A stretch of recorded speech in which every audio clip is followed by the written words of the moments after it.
Welcome back students. तो अब तक हम टीवी शोज़ के लास्ट हमने किया था टीवी शोज़ के टाइम टेबल के बारे में, ठीक है ना।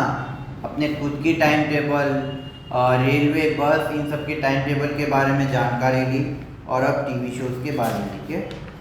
और अब हम करेंगे, अच्छा अब हम जो बताएंगे वो होगा मेनू। मेन्यू जिसे हम कहते हैं ना, मेन्यू।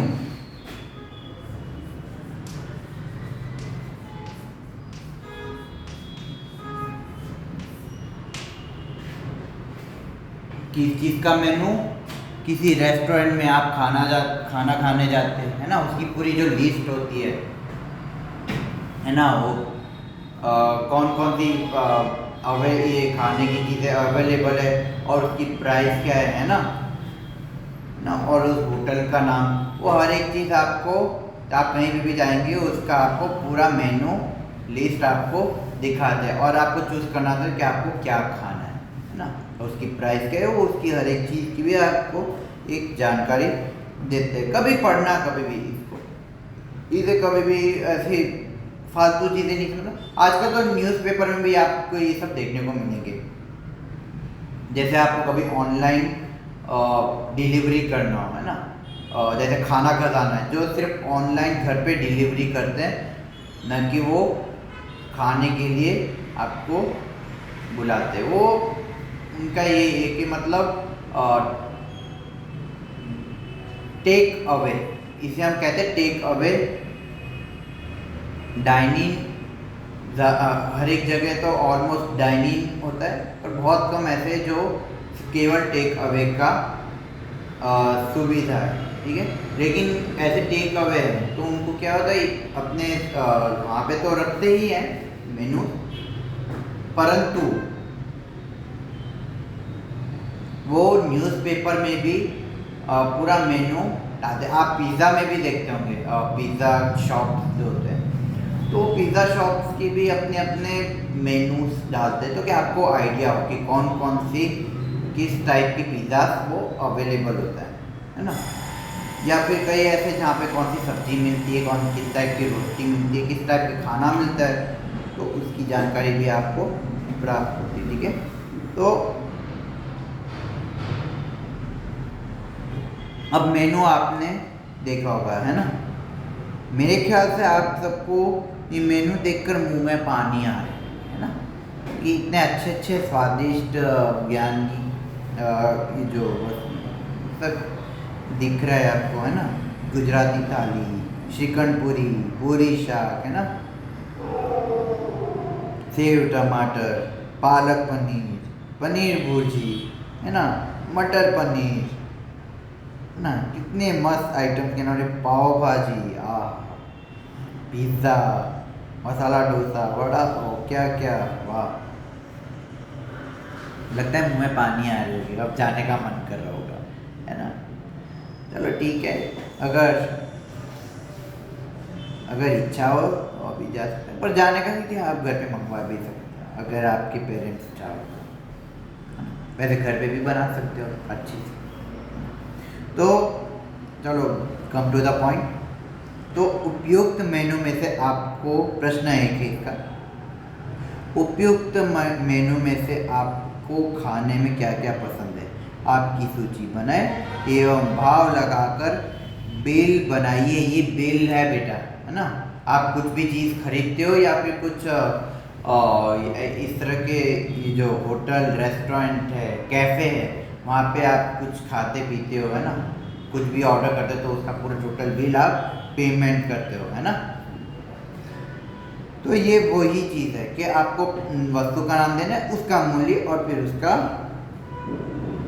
टोटल क्या बिल आया। अच्छा आजकल ऐसा है कि आपको एक अलग तरह का बिल आता है उसमें, जिसमें क्या है कि आप सारी चीज़ें खरीदते तो हो, तो उसमें सिर्फ आपका खुद का बिल ही नहीं, उसके अंदर जीएसटी, है ना, जीएसटी भी लागू हो गया आजकल, पता नहीं कौन आजकल जीएसटी का भी अलग सा प्राइस बताते कि इतना टोटल प्राइस है और जीएसटी का ये है ना। जीएसटी लागू हुआ जब से, तो आपको हर चीज़ का उसमें हिसाब देना होता है। तो भाव लगाकर बिल बनाए, तो एक बार इसका ट्राई कीजिए, ठीक है। इसमें और एक प्रश्न दो दिया है कि क्या आप कभी कोई भी बिल की कुल रकम जांचते हैं? कभी देखना, कभी उसमें कई बार गड़बड़ भी होता है। कभी आपने डीमार्ट में भी खास करके देखा होगा, आपने नहीं तो आपके कभी पेरेंट्स ने भी कभी देखा होगा कि वहाँ पे कई बार ऐसे भी लिखा होता है कि by one get one free, है ना, किसी चीज़ में। लेकिन जब बिल देखते तब पता चलता है कि उसमें बाय वन गेट वन जैसा कुछ है ही नहीं। कितना करते, 30%, 40% या 20% जितना डिस्काउंट ही होता है, नॉट एट 50%, है ना। बाय वन गेट वन मतलब 50% डिस्काउंट। तो कई बार हुआ ऐसा कि वहाँ पे लिखा हुआ कुछ और आता है और बिल में कुछ और जब चेक करते हैं तब पता चलता है कि वास्तव में कुछ गड़बड़ है। और जब पूछते हैं तो लेके जाते, चेक करके देखते, तब बताते कि हाँ यहाँ पे तो लगा हुआ है। पर ये भी अच्छा, इसका एक रीज़न ये भी कि कई बार ऐसा भी होता है कि एक दिन पहले, जिस दिन ये 20% डिस्काउंट डिसाइड करते, उसके एक दिन पहले तक वो स्कीम रहती, तो क्या उसका जो डिटेल्स है या उसकी जो चिट्ठी है इसके ऑफर्स की, तो क्या है कि वो निकालना रह जाता है, भूल जाते हैं, है ना। बाकी होता है 1+1 आमतौर पे होता है ना, वो चेंज करना भूल जाते हैं। तो उसका क्या है, उसका असर फिर उसी समय देखने को मिलता है। फिर बाद में या तो एक्सेप्ट करते या तो वापस कर देते, है ना। रिप्लेस का भी है उसमें विदाउट, है ना। तो आप कुछ भी चीज़ खरीदते हैं तो बिल का एक बार जांच करनी होती है। कई बार क्या, बारकोड के अनुसार कई बार जो आपका जो प्राइस होता है MRP, कई बार उससे ज़्यादा भी हो जाता है ना। पर जैसे मैंने आपको पहले भी बताया कि वहाँ चिट्ठी में, आप इस सब्जियों में होता है ज़्यादा, है ना। एक बार अभी रिसेंटली एक देखा था कि एक सब्जी का भाव कुछ और लिखा होता, और जब वो भाव कराने गया, मतलब इसका बिल बनाने गया, तो पता चला कि तो वहाँ पे जो भाव लिखा तो काफ़ी अलग है।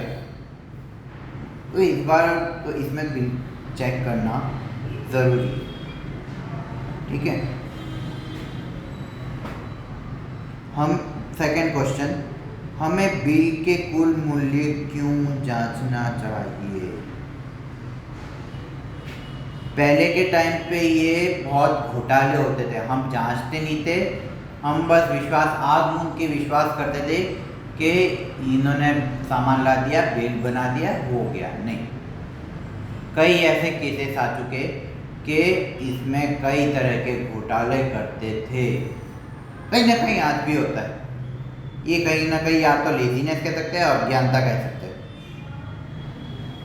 तो इस बात का खास जांच करना है कि एक बार बिल ज़रूर चेक करें, है ना। कुछ भी चीज़ें खरीदते हो वो बहुत ज़रूरी है, नहीं तो क्या आपके जो पैसे वो गलत तरीके से जा भी सकता है, इसलिए इसका ध्यान रखें, घोटाला नहीं हो।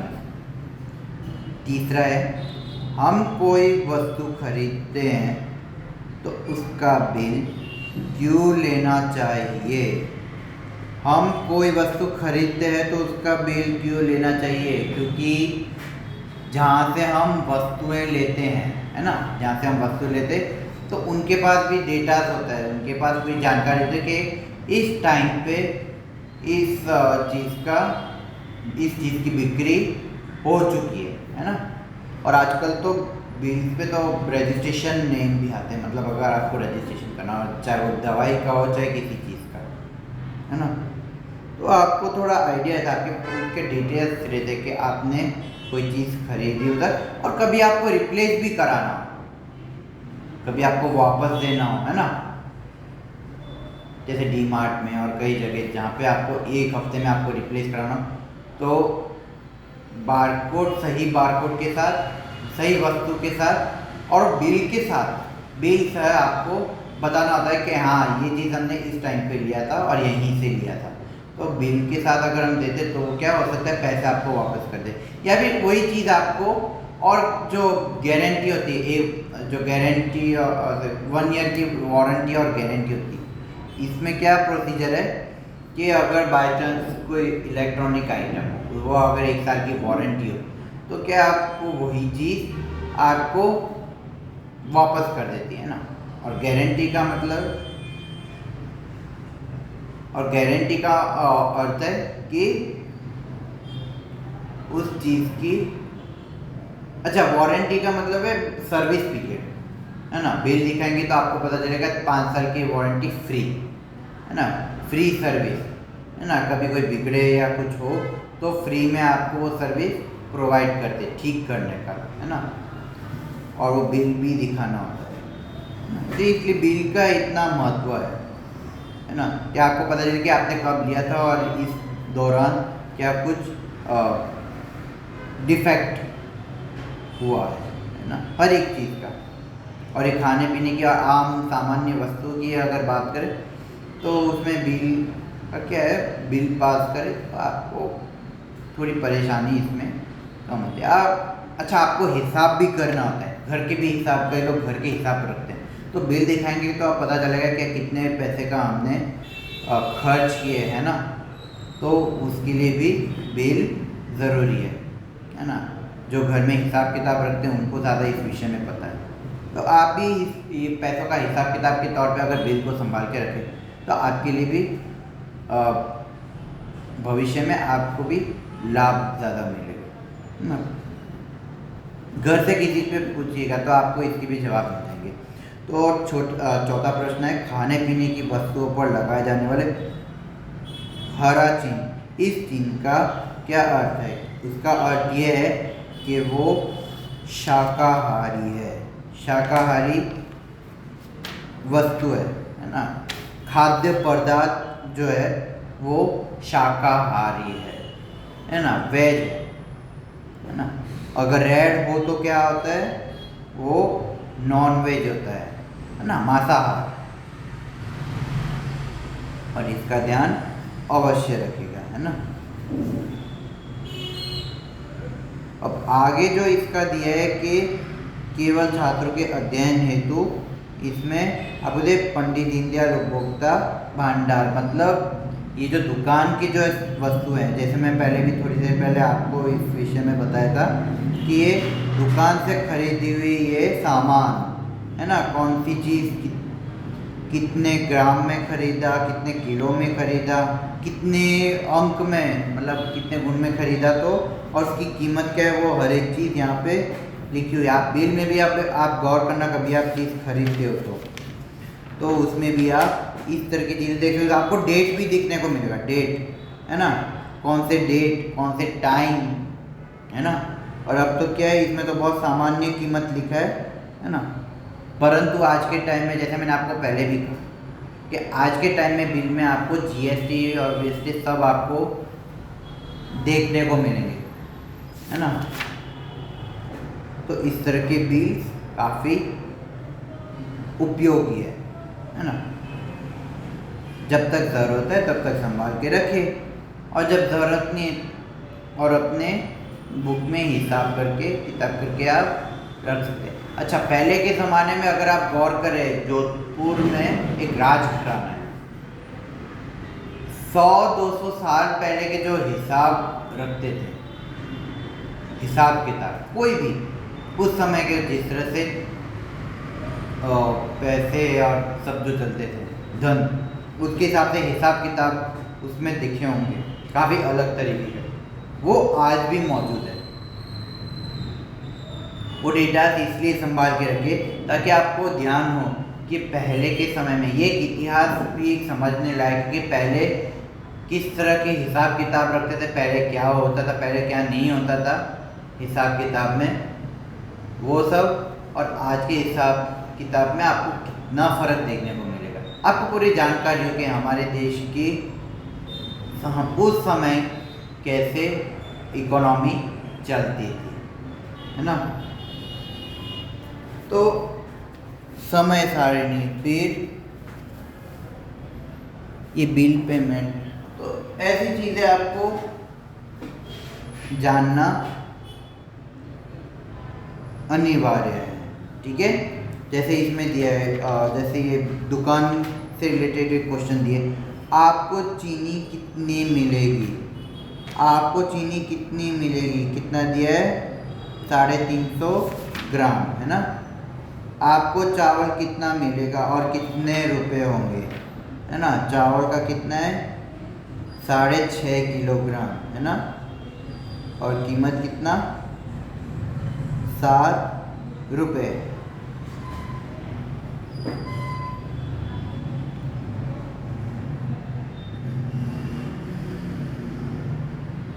सरकार मान्य दुकान, ये राशन का है ना। राशन में इस तरह के भाव मिलते हैं जो सरकार के तरफ से जो कार्ड होते हैं, राशन का कार्ड, उसी के आधार पे आपको 1 रुपये किलो, 2 रुपये किलो गेहूँ, चावल, ये सब मिलते हैं। वो कितने मिलते हैं वो गांव जाए, जो लोग गांव में रहते हैं उन्हें ज़्यादा इस विषय में जानकारी, ठीक है। तीसरा है कि हमें क्यों आयोडीन युक्त नमक खाना चाहिए, है ना। हमें क्यों आयोडीन युक्त नमक खाना चाहिए, इसका एडवर्टाइजमेंट आपने देखा होगा। आयोडीन युक्त नमक, क्योंकि आयोडीन की एक खास बात है कि वो बुद्धि के विकास में मदद करता है ना।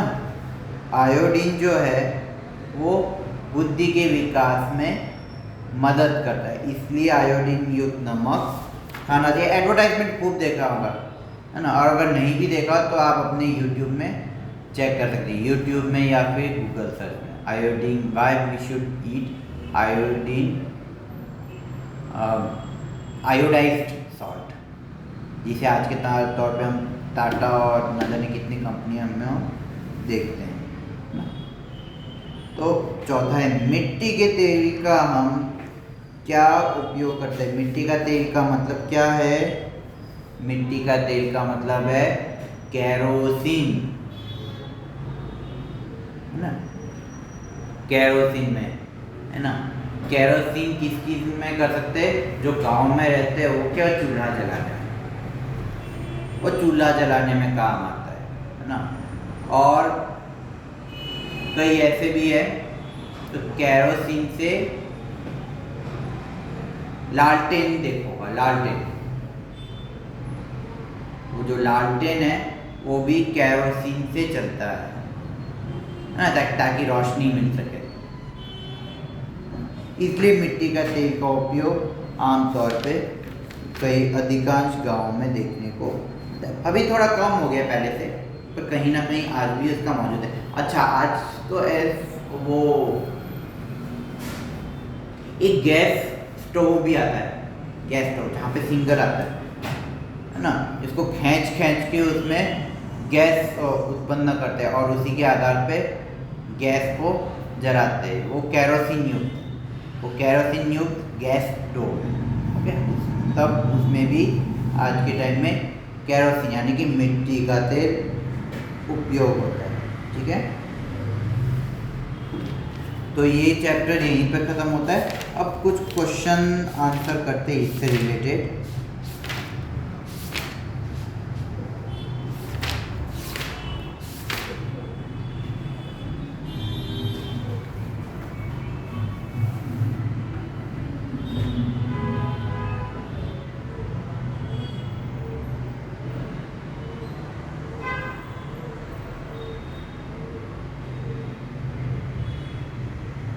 अच्छा, जैसे मैंने पहले भी कहा, प्लेटफॉर्म नंबर 5 पर कहाँ कहाँ की बसें लगेगी। तो उसमें जो टाइम टेबल में दिया है, यहाँ टाइम टेबल में दिया है, यहाँ से देखते होंगे आप, ये जो टाइम टेबल दिया है उसमें आपको क्या, हाँ, इसमें जो ये जो सिटीज़ के नाम है टेबल में, सिटीज़ के नाम दिखते हैं, दोबारा नहीं लिखना है, एक बार ही एक सिटी का नाम लिखना है, ठीक है, और वही आपको यहाँ पे लिखना है, ठीक है, प्लेटफॉर्म नंबर 5 में।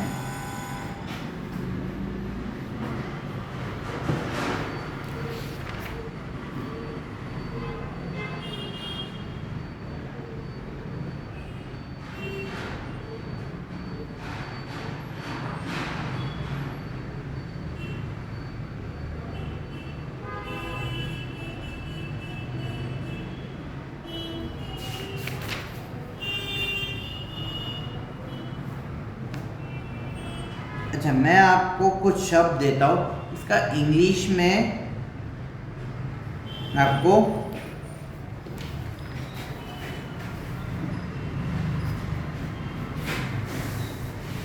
ट्रांसलेट करना है, ठीक है, ये सिर्फ इंफॉर्मेशन के लिए।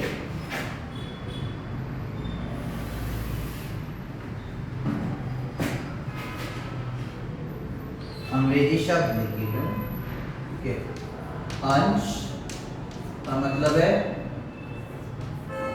शेयर, दूसरा उठाओ से, ये जनरल लाइफ में याद रखने के लिए, ठीक है, उधार क्रेडिट,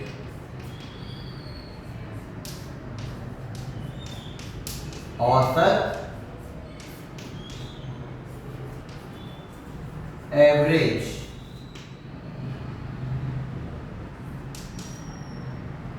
कमी बेशी,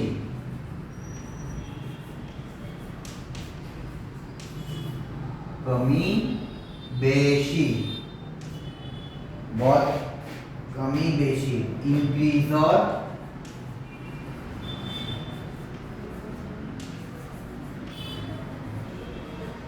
डिक्रीज,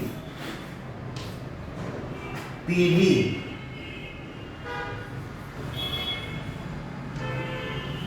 पीढ़ी का मतलब है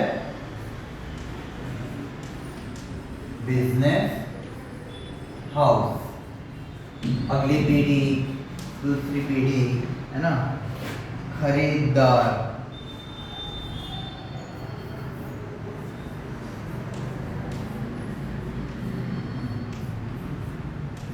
मतलब कस्टमर,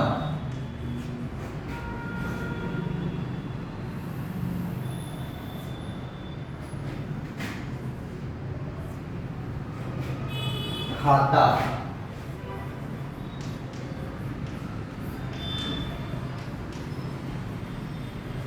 अकाउंट,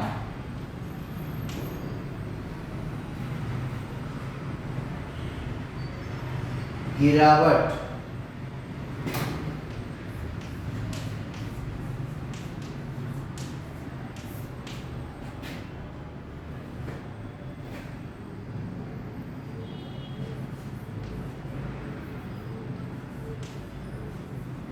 डिक्रीज, कहते हैं ना स्टॉक एक्सचेंज में गिरावट आई है ना, दाम में गिरावट आई है ना, तो डिक्रीज है। बखार,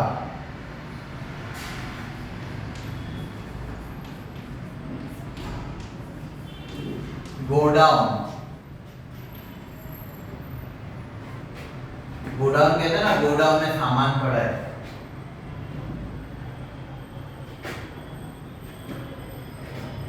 घटबढ़,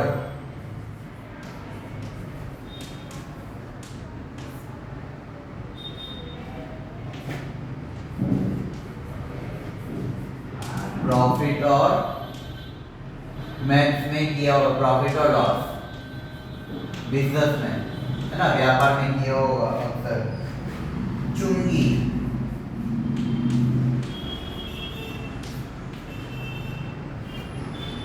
कस्टम, कस्टम ड्यूटी, जमा, डिपॉजिट। बैंक में ये अक्सर देखने को मिलेगा, जमा, जमा करना, पैसे जमा करने के लिए क्या होता है, डिपॉजिट, है ना। जोखिम, रिस्क, रिस्क फैक्टर। एडवर्टाइजमेंट में देखा होगा म्यूचुअल फंड्स में रिस्क फैक्टर है ना। या फिर वो आजकल वो 11 ड्रीम 11 का गेम आता है, उसमें भी बोलता है रिस्क फैक्टर है ना। इस पे पैसे खर्च करने से पहले, इसकी आदत बनाने से पहले ध्यान रहे, है ना। वो यानी होलसेल,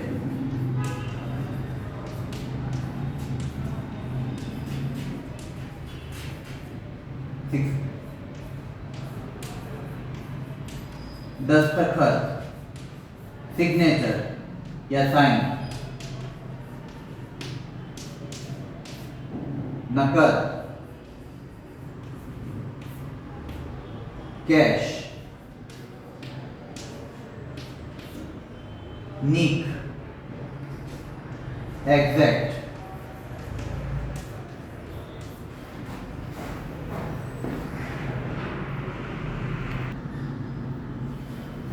ओके स्टूडेंट्स, तो अपने 14 तक तो कर लिए, अब 15 तक करते हैं। थोक का मतलब है होलसेल, है ना। होलसेल का मतलब है कि आप जैसे आपको कोई जैसे कोई बिस्किट आप नॉर्मल में जो एक खरीदते हो रिटेल में खरीदते हो दुकान से, लेकिन जो दुकान जो है वो पूरा होलसेल में खरीदते हैं, या मतलब जो पूरे थोक में मतलब एक साथ इकट्ठे खरीदते हैं ना, 10 से ज़्यादा, 20 से ज़्यादा, या जितना उनके पास ऑफर है उसी हिसाब से। तो होलसेल में जनरली क्या है कि वो कम भाव में देते हैं, मतलब MRP से। एक पीस में आपको जैसे बिस्किट खरीदना हो 10 रुपये का, लेकिन अगर आप वो आता है 10 रुपये का, और अगर आपको 50 का एक पूरे थोक में लेना हो तो वो उसके कम में देते हैं, MRP से कम में। तो पर पीस होता है लगभग 7 रुपये 6 रुपये की जितना। तो उस होलसेल का मतलब वो है, ठीक है। और 16 मतलब दस्तखत यानी सिग्नेचर, साइन। नकद का मतलब है कैश, नकद बोलते हैं ना, जैसे अपने बैंक में जाएंगे तो आपको नकद शब्द मिलेगा, वो उसका मतलब है कैश। नीक का मतलब है एग्जैक्ट। ये कुछ शब्द ऐसे जो उर्दू में है पर इसे हिंदी के तौर पे भी यूज किए जाते हैं। नीलाम, ऑक्शन, IPL में नीलामी होती है, प्लेयर होती है, तो नीलामी मतलब ये auction of the player, okay. तो उसी हिसाब से इसमें भी ऑक्शन होते हैं। बाजार में नीलाम का बहुत बड़ा महत्व है। और पेशगी मतलब डिपॉजिट, ये है उर्दू में बयाना, ये उर्दू के शब्द है, ठीक है। और फुटकर का मतलब है रिटेल। रिटेल में जैसे होलसेल का ऑपोजिट है रिटेल। रिटेल में क्या होता है, आपको MRP का वही भाव है, या अगर दुकान वाला अगर चाहे तो वो दुकान के हिसाब से वो कम भाव में देता है, या वही भाव में देता है, वो उससे ज़्यादा MRP से ज़्यादा नहीं देता, ठीक है। बट्टा का मतलब है रिबेट। बढ़ती है राइस, है ना, up and down, rice and down, okay. बही, अकाउंट बुक, बही खाता जिसे हम कहते हैं आमतौर पे, वो है अकाउंट बुक। बीक वाली यानी सेल होता है ना कोई किसी चीज़ों का, कोई भी कपड़ों का या किसी चीज़ का, तो उसका मतलब है बीक वाली, ये सामान के बीक वाली है ना, है ना। सेल में बताते हैं कि मतलब 1+1 है, या 50% डिस्काउंट, 25% डिस्काउंट, 20% या 40% डिस्काउंट, जैसे उनको सूटेबल हो वैसे। मंगनी, मंगनी का मतलब क्या बोलते हैं, सगाई, मंगनी, है ना, रुक्का। तो वो सब क्या होता है, मतलब वो एक तरह से देखो तो शादी से पहले की रस्म होती है, पर ये वो वाला नहीं, इसका मतलब है चेक, है ना। मतलब आपका चेक यहाँ पर है, ठीक है। अब इसका कैश में आपके उसमें अकाउंट में बाद में जब ये एक्सेप्ट करेंगे तब वो आपका अकाउंट में ट्रांसफर होगा, ठीक है। ये चेक उसका मतलब है ममदनी, ठीक है। महसूल, लैंड रेवेन्यू, है ना। महसूल ये उर्दू शब्द है, लैंड रेवेन्यू, है ना। तो ये आपका जो हिस्सा मांगते हैं, है ना, हफ्ता। मुनाफा, मुनाफा का मतलब है प्रॉफिट, मुनाफा नुकसान, है ना। तो ये मुनाफा का मतलब फायदा, लाभ, बोले प्रॉफिट, है ना। और ये रुका यानी चेक, जैसे पहले भी कह चुका हूँ इस विषय में। लाभांश मतलब एडवांटेज, क्या लाभांश मिलता है, क्या एडवांटेज मिलता है इससे, तो उसका एक शब्द है लाभांश, ठीक है। लेवाली यानी परचेज, खरीदना, है ना, खरीदारी।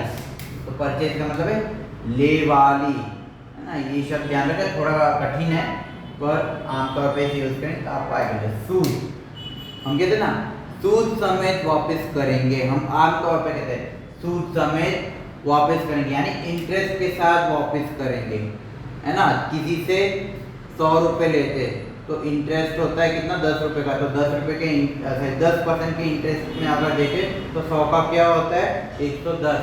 तो 110 रुपये जब देते तब हम क्या कहते हैं, सूद समेत वापस कर दिए, है ना। हिसाब का मतलब अकाउंट, जैसे पहले भी कह चुका हूँ, हिसाब वही का था, है ना, अकाउंट बुक, है ना। और ये हिस्सेदार यानी पार्टनर, है ना। ये सब के आमतौर पे हम बिजनेस में यूज की जाती है, और हो सके तो इसे अपने लाइफ में इसका अभ्यास ज़रूर करना, ठीक है।